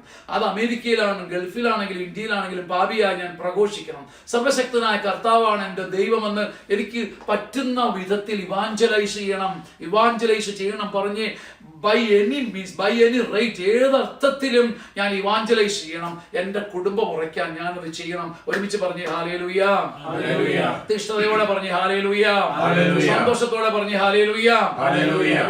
ഒരു കുഞ്ഞനുഭവമാണ്. ഞാൻ കുഞ്ഞായിരുന്ന സമയത്ത് എൻ്റെ വീട്ടിൽ, ഏതർത്ഥത്തിലാണെന്ന് എനിക്കറിയത്തില്ല, എൻ്റെ അച്ചാച്ചനെയും അമ്മച്ചിയും കൂടെ വിളിച്ചിരുന്ന പേര് മറ്റൊരുത്തർക്ക് തമ്പ്രാൻ എന്ന് വിളിക്കുമായിരുന്നു. എന്തിനാ അങ്ങനെ വിളിച്ചത്? നിങ്ങളുടെ അടുത്തുള്ള കുറച്ച് പാവപ്പെട്ട മനുഷ്യർ, ഞങ്ങളും സമ്പത്ത് ഒത്തിരി ഉള്ളവരല്ല, പക്ഷെ എൻ്റെ അച്ചാച്ചനെയും അമ്മച്ചിയും അയൽവക്കത്തുള്ളൊരു 5-8 ഫാമിലി തമ്പ്രാൻ എന്നും തമ്പ്രാട്ടി എന്നും വിളിക്കുമായിരുന്നു. ഇത് എനിക്ക് പറയാൻ പോലും നാളാണ്, പക്ഷെ ഒരു രഹസ്യം പറയാൻ നിങ്ങളോട്. എന്നെ അത്ഭുതപ്പെടുത്തിയത്, തമ്പ്രാനെന്നും തമ്പ്രാട്ടിയെന്നും ഇങ്ങനെ കുനിഞ്ഞു നിന്ന് വിളിക്കുന്നവരുടെ മുമ്പിൽ എൻ്റെ അപ്പനോ അമ്മയോ ഒരിക്കലും ചമഞ്ഞു നിൽക്കുന്നത് ഞാൻ കണ്ടിട്ടില്ല. ഞാൻ ഇപ്പോഴും ഓർക്കുന്നു, ഞങ്ങളുടെ വീട്ടിൽ ഒന്നും പറയാൻ സമയമില്ല, ഞങ്ങളുടെ വീട്ടിൽ ഇഷ്ടം പോലെ ആൾക്കാരുണ്ട്. അപ്പോൾ എൻ്റെയൊക്കെ ചെറുപ്പകാലത്ത് എൻ്റെ പ്രിയപ്പെട്ടവരെ, ഞാൻ ഈ ദോശ കഴിക്കുമ്പം സമ്മന്തിയൊക്കെ എനിക്കൊരു രുചിപ്രദമായിട്ട് ഒരു 2-3 സ്പൂൺ പോലും കിട്ടിയിട്ടില്ല. കാരണം പണ്ടൊക്കെ ഞങ്ങളുടെ കുട്ടനാട്ടിൽ വന്നിങ്ങനെ ഹെലികോപ്റ്ററിൽ മരുന്ന് കഴിക്കുന്നത് എന്ന് പറഞ്ഞ പോലെ ഒരു സ്പൂൺ കൊണ്ട് അമ്മച്ചി എന്നാ മായാജാലമാണ് കാണിക്കുന്നത്. എനിക്ക് ഇങ്ങനെ അങ്ങോട്ട് വെതറും അത് എങ്ങോട്ട് പോയെന്ന് അറിയത്തില്ല. പക്ഷെ രണ്ടാമതൊരു സ്പൂൺ സമ്മന്തി ഒന്നും ചോദിച്ചിട്ട് ഒരു കാര്യമില്ല, കിട്ടത്തില്ല. അങ്ങനെ ഇരിക്കെ ഞങ്ങൾക്ക് തികയാതിരിക്കുമ്പം, ദൈവമേ, ഞങ്ങളുടെ വീടിൻ്റെ അകത്ത് വന്നിരിക്കും തമ്പരാനെന്ന് വിളിച്ച ആ മനുഷ്യന്റെ മക്കൾക്ക് അമ്മയും അപ്പനും അത്രയില്ല, അമ്മ വിളിച്ച് അകത്തിരുത്തി ഞങ്ങൾക്ക് തികയത്തില്ല. ആ ദോശയും സാമ്പാറും കൊടുക്കുന്നു. ഇന്നലത്തെ വല്ല പൊടിച്ചതോ പൂപ്പലടിച്ച മാങ്ങ അച്ചാറോ കൊടുത്താൽ പോരാ. അവക്ക് പോരാ. കാരണം അവൾ വിശ്വസിക്കുന്ന ദൈവത്തെ സാക്ഷ്യപ്പെടുത്തണം. ഒരു ഒന്നാം ടിപ്പിക്കൽ ഉദാഹരണം പറഞ്ഞിട്ട് അവസാനിപ്പിക്കാം. എൻ്റെ പ്രിയപ്പെട്ട സഹോദരങ്ങളെ, ഞങ്ങളുടെ വീട്ടിൽ ഓണം പോലെയും ക്രിസ്മസ്, ഞാനീ പറയുമ്പം നിങ്ങൾക്ക് എങ്ങനെ ഇത് അറിയുമെന്ന് എനിക്കറിയത്തില്ല, കുട്ടനാട്ടുകാർക്ക് ഇത് ബെസ്റ്റായിട്ട് മനസ്സിലാകും. ഞങ്ങളുടെ വീട്ടിൽ ഓണം പോലെയും ക്രിസ്മസ് പോലെയൊക്കെ ആഘോഷിക്കുന്ന ഒരു ദിവസമുണ്ട് ഞങ്ങളുടെ വീട്ടിലെ കാര്യമാണ്. കുട്ടനാട്ടുകാരുടെ വീട്ടിലൊക്കെ സത്യമായിരിക്കും, മറ്റൊരു ദിവസമൊന്നുമല്ല കേട്ടോ. ഞങ്ങളുടെ വീട്ടിൽ ഓണം ഭയങ്കര നല്ല ഭയങ്കര വൈബ്രൻസ് ഉള്ള ദിവസം എന്നാന്നറിയാമോ? നാടൻ വരിക്കച്ചക്ക മുറിക്കുന്ന ദിവസമാണ്. എന്നാന്ന് വെച്ച് കഴിഞ്ഞാൽ, ഞങ്ങളൊരു വരിക്കപ്ലാവ് വയ്ക്കും, അത് അടുത്ത വെള്ളപ്പൊക്കത്തിനകത്ത് ചീഞ്ഞു പോകും. പിന്നെയും ഞങ്ങളൊരു വരിക്കപ്ലാവ് വെക്കും, അത് അടുത്ത വേനൽക്ക് കാഞ്ഞു പോകും. ഞങ്ങൾ വരിക്കപ്ലാവ് വാഴത്തില്ല. പിന്നെ ഞങ്ങളുടെ വീട്ടിൽ എങ്ങനെയത് കിട്ടുന്നത് ഞാൻ പറയാം. എൻ്റെ മൂത്ത ചേട്ടൻ അപ്പച്ചൻ്റെ ഭാര്യ വീട് ചങ്ങനാശ്ശേരി 4 കോടിക്കടുത്ത് ഉപ്പിണി വീട്ടിലെ വരിക്കപ്ലാവിൻ്റെ അങ്ങേ കൊമ്പിൽ വരിക്കച്ചക്ക കായ്ക്കുന്നത് അന്ന് തന്നെ എങ്ങനെങ്കിലും ഏഷ്യാനെറ്റ് വഴി ഞങ്ങളുടെ വീട്ടിലായിരുന്നു. അന്ന് മുതൽ ഈ വരിക്കച്ചക്ക വിളയുന്നതും ഇങ്ങനെ പാർത്തിരിപ്പം എല്ലാവരും ഈ വരിക്കച്ചക്ക നമ്മൾ ആശ്രയം പോലും. എന്നിട്ട് ചേട്ടൻ ഈ വരിക്കച്ചക്ക പോയി എങ്ങനെങ്കിലും ഇട്ടുകൊണ്ട് വന്ന്, അന്ന് നിങ്ങൾക്ക് അറിയത്തില്ല, നെടുമുടി വരെ കൊണ്ടുവന്ന് അവിടെ നിന്ന് ഒരു വള്ളത്തെ കയറ്റി മഹാരോഗിയെ കൊണ്ടിരുന്ന പോലെ ഇത് കൊണ്ടിരുന്നു. അത്രയ്ക്കും വലിയ സൂക്ഷിച്ചാണ് കൊണ്ടിരുന്നത്. ഈ വരിക്കച്ചക്ക ഞങ്ങളുടെ വീടിന്റെ കടവത്തെത്തുമ്പം ഈ വരിക്കച്ചക്കയുടെ കഷ്ടകാലം ആരംഭിക്കുക. എന്നറിയോ? മക്കളുടെ മക്കളും എല്ലാം കൂടി സ്ഥാനത്തും അസ്ഥാനത്തും എല്ലാം ഇടിച്ച് ഇതിനെ പഴുക്കുന്നതിന് മുമ്പ് പഴുപ്പിക്കും. ഈ വരിക്കച്ചക്ക മുറിക്കുന്ന ദിവസമാണ് ഞങ്ങളുടെ വീട്ടിലെ ഉത്സവം. അപ്പൊ അമ്മ ആരോടെങ്കിലും പറയാം, എടാ പാപ്പച്ച, എടാ മറിയുമേ ഇടി, ഇന്ന് ചക്ക മുറിക്കും കേട്ടോ എന്ന് പറയും. സാക്ഷാൽ കാട്ടുതീ ഇത്രയും വേഗം വരക്കത്തില്ല. അതെല്ലാവരും ഇതറിയും. എൻ്റെ പ്രിയപ്പെട്ട ദുഃഖ വെള്ളിയാഴ്ച പോലും പ്രാർത്ഥിക്കാനില്ലാത്തവരും അന്ന് പ്രാർത്ഥനയ്ക്കിരിക്കും. കാരണം ഈ പ്രാർത്ഥനയ്ക്ക് ശേഷം ഈ ചക്കമുറിക്കൽ ശുശ്രൂഷ എല്ലാവരും പ്രാർത്ഥിക്കുന്നുണ്ട്. അപ്പം കാണുന്നവർക്ക് തോന്നി എന്തൊരു ഐക്യം, എന്തൊരു ബന്ധം. എല്ലാവരും ഈ വീട്ടിൽ പ്രാർത്ഥന കഴിയുമ്പോൾ ഈ ശുശ്രൂഷ തന്നെ. അത് അമ്മ ചക്ക 2ആയി പടർക്കും. വേറൊരു സഹോദരി തുണ്ടമായി മുറിക്കും. മറ്റൊരു സഹോദരിൻ്റെ മടൽ ഇരുത്തി മാറ്റിത്തരും. മറ്റൊരു സഹോദരി തൊണ്ടുകൊണ്ടിൻ്റെ കറയൊക്കെ ഇങ്ങനെ മാറ്റും. മറ്റൊരാൾ ഇങ്ങനെ അടർത്തി വിടർത്തിത്തരും. ഇഷ്ടംപോലെ സഹോദരിമാരാണ് വീട്ടിൽ. എന്നിട്ട് എല്ലാവരുടെയും കയ്യിൽ ഓരോ പീസ് തരും. ആർത്തി മൂത്ത് വെട്ടി വിഴുങ്ങാനൊന്നും പറ്റത്തില്ല. ആത്മനിയന്ത്രണത്തോടുകൂടി കുരു കളഞ്ഞ് കൂഞ്ഞി കളഞ്ഞ് നടുക്കുള്ള നേർച്ച പാത്രത്തിലേക്ക് ഇട്ടുകൊള്ളണം. ആർക്കും പറ്റിക്കാനും പറ്റത്തില്ല. അമ്മയുടെ കണ്ണുകൾ നേർച്ച ലൈറ്റ് ഹൗസ് പോലെ തിരിഞ്ഞുകൊണ്ടിരിക്കുക. പക്ഷെ എല്ലാവരും ഈ ശുശ്രൂഷയില്ല. അപ്പം നിങ്ങൾ വിചാരിക്കുക എന്തൊരു ബന്ധമാണ്. ബാത്റൂമിൽ പോകേണ്ടവൻ പോകാതെയും മറ്റും പിടിച്ചും വെച്ചുകൊണ്ടിരിക്കുക. എന്നാന്ന് വെച്ച് കഴിഞ്ഞാൽ എന്നാന്നറിയാവോ, അമ്മ ഈ ദരിദ്രവാസി കുഞ്ഞുങ്ങളുടെ ഇരിപ്പും പരുവും മട്ടും ഒക്കെ കണ്ടിട്ട് ഇങ്ങനെ വളരെ ദരിദ്രവാസികൾ ഇങ്ങനെ എടുത്തിടുന്ന കണ്ടിട്ട് അമ്മ ഇടയ്ക്ക് ഔദാര്യത്തോടെ പ്രഖ്യാപിക്കാം, അടുത്ത ചോള തിന്നോളാൻ പറയും. അടുത്ത ചോള തിന്നോളാൻ പറയുമ്പോൾ ഞാൻ ബാത്റൂമിൽ പോയാൽ എനിക്ക് ആ ചോള അങ്ങ് പോകും. മനസ്സിലായില്ല? അതാ ഞാനും ഇങ്ങനെ പിടിച്ചു വെച്ചുകൊണ്ടിരിക്കുന്നത്. അവൻ എല്ലാവരും ഇരുന്ന് ഇങ്ങനെ ചക്കച്ചോളയെല്ലാം അടർത്തി കഴിയുമ്പം ഞങ്ങൾ ഇതെല്ലാം ഇട്ട് കഴിഞ്ഞിങ്ങനെ ഞാൻ ഉറങ്ങാൻ പോകും മുമ്പായി കയ്യിൽ എണ്ണയൊക്കെ തേച്ച് പോകുമ്പോൾ ഞങ്ങൾക്ക് കാണാം അമ്മ ഈ തേൻവരിക്ക ചക്കച്ചോളയെല്ലാം കൂടെ ചേർത്ത് തേങ്ങാപ്പേരിയോട് ചേർത്ത് നല്ല മയം വരുത്തി, ശർക്കര ചേർത്ത് നല്ല ഗുണം വരുത്തി, സുഗന്ധദ്രവ്യങ്ങൾ ചേർത്ത് നല്ല മണം വരുത്തി, ഒരു പ്രത്യേകതരം ഇലയിൽ പൊതിഞ്ഞു വെക്കുന്ന കണ്ടിട്ടാണ് കിടക്കുന്നത്. ഒരു വലിയ അപ്പച്ചമ്പി കിടക്കും. നിങ്ങൾ കുമ്പളെന്നും മത്സ്യമെന്നും ഒക്കെ പറയും. നിങ്ങളൊക്കെ കഴിച്ചിട്ടുള്ള ലോകത്തിലെ അപൂർവ ഫുഡാണ് ഇതല്ലേ, ചക്ക കൊണ്ടുള്ള കേരള പദാർത്ഥം. പ്രിയപ്പെട്ടവരെ, പിറ്റേന്ന് ഞങ്ങളുടെ വീട്ടിലെ കുഞ്ഞുങ്ങളെ വിളിച്ചുണർത്തേണ്ട ഗതികേട് വരാറില്ല. നേരെ ഒരു 6-6:30 ആകുമ്പോൾ ഉണ്ടല്ലോ ഈ കുർബാന സ്വീകരിക്കാൻ കുഞ്ഞുങ്ങൾ വരുന്ന പോലെ ഈ സക്രാരിയിലേക്ക് വരുന്ന പോലെ ഈ അപ്പച്ചമ്പനെ ലക്ഷ്യമാക്കിയ ഒരു വരവുണ്ട്. അമ്മ ചൂടായി പറക്കുന്ന ഈ കുമ്പിള് മത്സ്യം 2-3 വെച്ച് എല്ലാവർക്കും കൊടുക്കും. പക്ഷേ ചൂടോടെ ഇത് 30 കിട്ടിയാലും കിട്ടാത്തൊരു കൊതിയോട് തണുത്തിട്ട് വൈകുന്നേരം ഇലയുടെ മണവും സുഗന്ധവും ഒക്കെ പിടിച്ചിട്ട് 1 കിട്ടിയാൽ രാവിലെ 10 കിട്ടുന്നതിനേക്കാൾ നല്ലതാണ്. അപ്പൊ ഞാനിങ്ങനെ കൊതിയോടെ അപ്പച്ചമ്പിലേക്ക് നോക്കുമ്പോൾ കാണാം 3-4 എണ്ണമുണ്ട്. 3-5 കിട്ടാം, തീർച്ചയായിട്ടും എനിക്ക് കിട്ടും. വൈകുന്നേരം ആദ്യം വരുന്നത് ഞാനാണ്. പ്രിയപ്പെട്ടവരെ, എൻ്റെ നേരെ മൂത്ത സഹോദരി വരും. അവൾ ഇച്ചിരി സ്പോർട്സുകാരി, ഇച്ചിരി മറിയുമെന്ന് ഓട്ടവും ചാട്ടവും ഒക്കെ കഴിഞ്ഞ് വരത്തുള്ളൂ. പിന്നെ എൻ്റെ നേരെ മൂത്ത പാപ്പച്ചനുണ്ട്. ഞങ്ങൾ എടത്വ കോളേജിൽ പോയിട്ട് വരത്തുള്ളൂ. പാപ്പച്ചൻ വരുമ്പോൾ എന്തായാലും ഒരു 7-7 മണിയൊക്കെയാണ്. മറിയമ്മയ്ക്ക് വേണേൽ വരാം. പക്ഷേ മറിയമ്മ മറിഞ്ഞ് വരുമ്പോഴത്തേക്ക് 6-6:30 മണിയാകും. പക്ഷെ എനിക്ക് തന്നെ ആദ്യം വരും. അന്ന് ഞാൻ ഓടിക്കതച്ച് വീട്ടിലെത്തുമ്പം, ഇത് പറയാൻ എത്രയും സമയം എടുത്തത്, ഓടിക്കതച്ച് വീട്ടിലെത്തുമ്പം ഓടി വന്ന് അലച്ചു തല്ലി വന്ന് ഈ അപ്പച്ചമ്പിൻ്റെ അടുത്ത് വന്ന് നോക്കുമ്പം അപ്പച്ചമ്പിൽ ആടുമില്ല, ആട് കിടന്നിടത്ത് ഒന്നുമില്ലെന്ന് പറഞ്ഞ പോലെ ആയിപ്പോയി. പക്ഷെ ഒന്നുണ്ട്, കർത്താവിൻ്റെ കബറിടത്തിലെ പോലെ 5-6 ഇലകൾ ചുരുട്ടി വെച്ചിട്ടുണ്ട്. ഞാൻ പറഞ്ഞേ ഭയങ്കര ആദ്യം അമ്മ ഇതൊക്കെ ഇവിടെ പോയെന്ന് ചോദിക്കുമ്പം അമ്മ എൻ്റെ നേരെ ഒരു ചീത്തലുണ്ട്. ചേർക്കാം, നീ രാവിലെ എണ്ണം കഴിച്ചല്ലേ? അല്ലേ ചേർക്കാം, നിന്റെ കൂട്ടുകാരനടാ മനോഹരൻ, അല്ലേടാ നിന്റെ കൂട്ടുകാരനടാ അവനെക്കൂട്ടൻ, അല്ലേടാ അവനെനിക്ക് അവരെ വലിയ സ്നേഹമാണല്ലോ. അവൻ്റെ തള്ള വന്നിരുന്നു, അവന് 4 മണിക്കൊന്നും കഴിക്കാനെന്ന് പറഞ്ഞ്, മനോഹരനൊന്നും കഴിക്കാനെന്ന് പറഞ്ഞ് തങ്കമ്മ വന്നാൽ പിന്നെ എടുത്തു കൊടുക്കണ്ടേടാ. അമ്മച്ചി എന്നോടങ്ങ് ദേഷ്യപ്പെട്ടിട്ട് പറയുക മനോഹരൻ എടുത്തു കൊടുത്തെന്ന്. ഞാൻ ഓർത്ത്, മനോഹര, നിന്റെ ജീവിതം എത്ര മനോഹരമാടാ. നിനക്ക് സ്വന്തം തള്ളയുണ്ട്, എക്സ്ട്രാ തള്ളയായിട്ട് എൻ്റെ തള്ളയുണ്ട്. എനിക്കുള്ള ആകെ കൂടിയുള്ള ഒന്നിനെ കൊണ്ട് ഒരു ഗുണവുമില്ല. എൻ്റെ അമ്മ മരിച്ചു. എൻ്റെ പ്രിയപ്പെട്ടവരെ ഞാൻ ചുരുക്കി, എൻ്റെ അമ്മ മരിച്ചു. എനിക്ക് ചേട്ടായി അച്ഛനുണ്ട്, മലങ്കര സഭയിലുണ്ട്, എൻ്റെ പെങ്ങൾ കന്യാസ്ത്രീയുണ്ട്. ഞങ്ങളെല്ലാവരും 1 വർഷം കഴിഞ്ഞ് കണ്ണീരൊക്കെ മങ്ങി. കുർബാന അർപ്പിച്ച സിമിത്തേരിയിൽ പ്രാർത്ഥിച്ച് പടിയിറങ്ങുമ്പോൾ പിന്നിൽ നിന്നും ഒരു പിൻവിളി കേട്ടാലെന്ന വണ്ണം ഞാൻ തിരിഞ്ഞു നോക്കുമ്പം എൻ്റെ അമ്മയുടെ മൺകബറിടത്തിൽ മാഞ്ഞു പോകാത്ത ഒരു മെഴുകു പ്രതിമ പോലെ നിൽക്കുന്നു അയൽക്കാരി ഒരു ചെടുത്തി ലാലിച്ചൻ്റെ അമ്മ. എനിക്കിഷ്ടമുള്ള പാൽക്കാപ്പിയും അടയുമൊക്കെ എനിക്ക് വൈകുന്നേരം കിട്ടാതെ ആർക്ക് കിട്ടിയോ ആ ലാലിച്ചന്റെ അമ്മ അവിടെ നിൽക്കുന്ന കണ്ണീരോടെ, മക്കളുടെ കണ്ണീര് മങ്ങി. അയൽവക്കത്തോട് ചെടുത്തിയുടെ കണ്ണീര് മങ്ങിയില്ല. പ്രിയപ്പെട്ടവരെ, ആ ചെടുത്തി മരിച്ചത് 7-8 വർഷം മുമ്പാ.